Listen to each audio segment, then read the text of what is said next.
Bukan vaksin. Rapid test itu hanya untuk mengetahui seseorang itu antibodinya itu lemah atau tidak.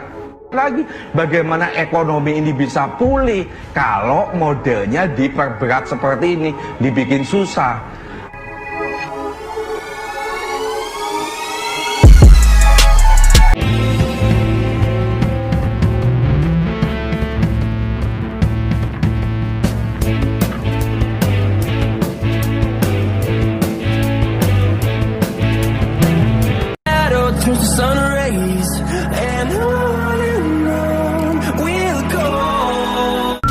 Ya, benarkah rapid test ini menjadi ladang bisnis? Kita langsung akan mendalami dengan 3 narasumber, tapi yang sudah terhubung bersama kami sudah ada 2. Ya, ini sudah ada Pandu Riono, ahli epidemiologi Universitas Indonesia. Selamat pagi, Pak Pandu. Selamat pagi, Pandu. Selamat pagi, Mbak Rati dan Mas Arif. Terima kasih waktunya, Pak Pandu. Kemudian juga ada M. Soleh, penggugat aturan rapid test. Selamat pagi, Mas Soleh. Selamat pagi, Mas Soleh. Ya. Pagi Mbak, pagi Mas Fadil. Saya mau ke Mas Soleh dulu, Mas. Ini sudah melayangkan gugatan ke MA. Sebenarnya apa yang mendasari, poin-poinnya apa saja Anda mendasari gugatan ke MA mengenai kewajiban rapid test untuk para pengguna transportasi umum? Jadi pada tanggal 25 Juni pagi hari kita sudah mendaftarkan gugatan terkait aturan dari surat edaran nomor 7 gugus tugas. Kita menganggap bahwa gugus tugas nggak punya kewenangan ngatur masyarakat. Gugus tugas ini bukan menteri, gugus tugas itu dibentuk oleh Kepres. Jadi dia itu tim ad hoc untuk penyelesaian, bantu dia. Dia sifatnya koordinatif, kan itu loh. Nah, tetapi dalam perjalanannya dia ngatur masyarakat. Calon penumpang itu mestinya yang ngatur keputusan menteri, peraturan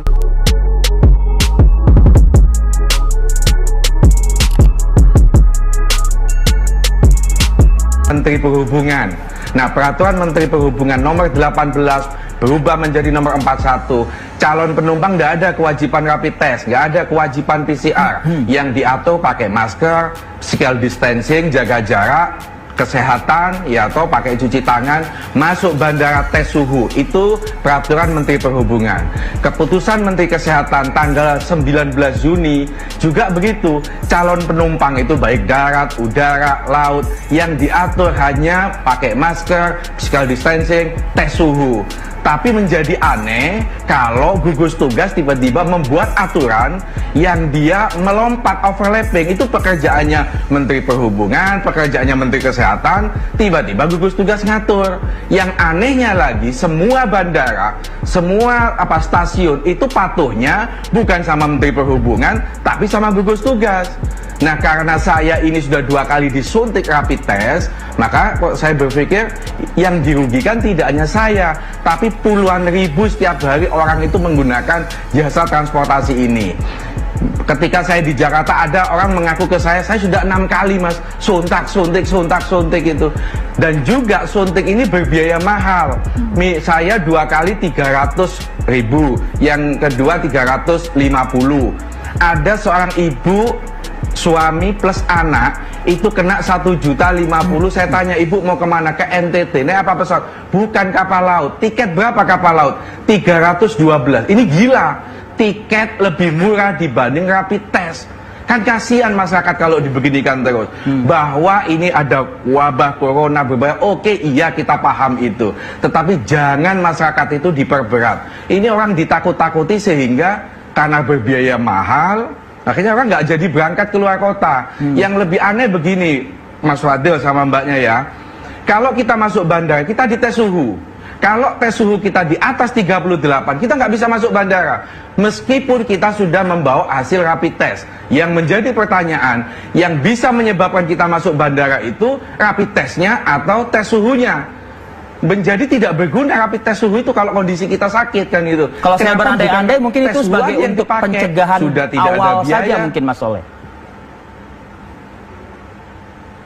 Mas Fadil, saya kasih tahu, yang namanya rapid test itu bukan vaksin. Rapid test itu hanya untuk mengetahui seseorang itu antibodinya itu lemah atau tidak. Itu rapid test. Nggak ada jaminan hari ini kita rapid test, nanti sore kita berangkat ke Jakarta di atas pesawat, di Jakarta kita tidak terserang corona. Nggak ada jaminan. Apa gunanya rapid test? Nah, tanggal 25 pagi kita gugat, sore sudah rame di media sosial, sudah rame di berita-berita online.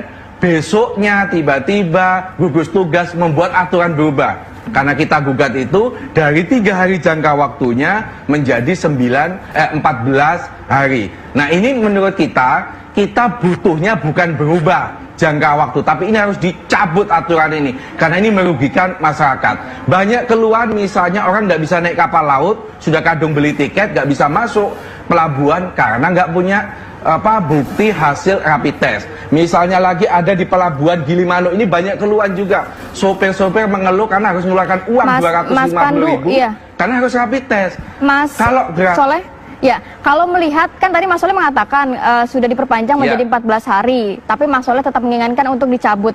Lantas jaminannya apa kalau penumpang-penumpang ini bebas dari COVID kalau tidak ada rapid test, atau tidak ada gejala, surat gitu. bebas, begitu. Sedangkan OTG ini banyak sekali.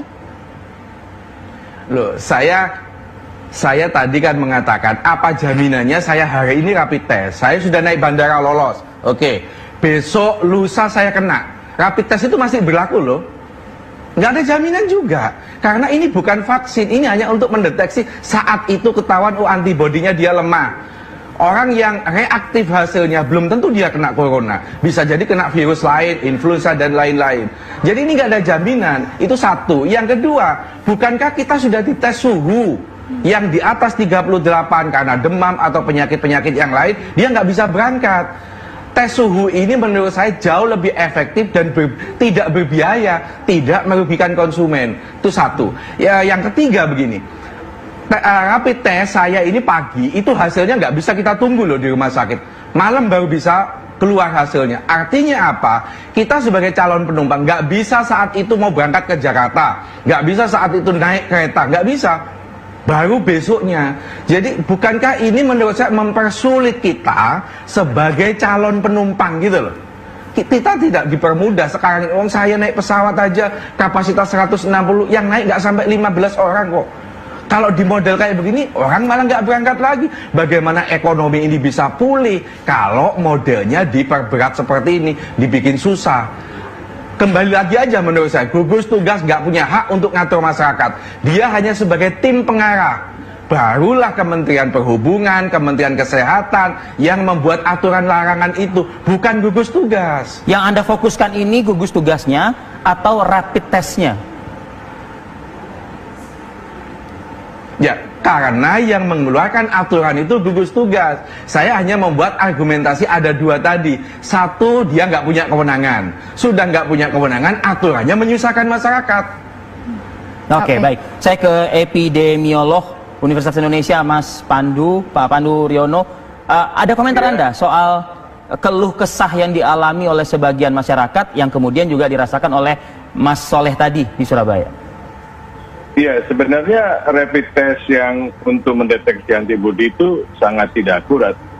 Jadi dia hanya mendeteksi antibodi yang biasanya lebih dari seminggu baru terbentuk antibodinya dan bisa dideteksi oleh rapid test tadi. Tidak pernah dianjurkan rapid test untuk screening maupun untuk diagnostik. Karena hasilnya non reaktif itu bukan berarti dia tidak terinfeksi. Iya, dia bisa saja terinfeksi. Karena kan yang seharusnya dengan PCR, dengan swab gitu, itu akan jauh lebih akurat karena mendeteksi virusnya. Dan kalau hasilnya reaktif, artinya positif, belum tentu juga dia infeksius. Harus diperiksa lagi dengan PCR. Jadi menurut saya sih, kita hentikan saja penggunaan rapid test. Sejak awal ini memang bermasalah. Saya tidak tahu kenapa kok tiba-tiba sejak awal itu rapid test menjadi pegangan. Memang waktu itu kapasitas testing kita untuk PCR itu masih terbatas. Sekarang sudah mulai meningkat, bahkan harus ditingkatkan.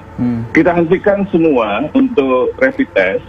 Nanti kita pakai untuk melakukan survei serologi, karena itu yang paling penting, Pak Pandu, bukan untuk deteksi. Baik, kalau boleh mengutip dari pernyataan tim komunikasi gugus tugas yang menyatakan bahwa ada 3 alasan kenapa rapid test ini masih dilakukan atau masih digunakan oleh pemerintah. Kabarnya populasi yang sangat besar, kemudian lab yang belum merata di daerah, serta deteksi dini dan penghematan biaya. Mungkin nanti dari Pak Pandu bisa dikasih pencerahan.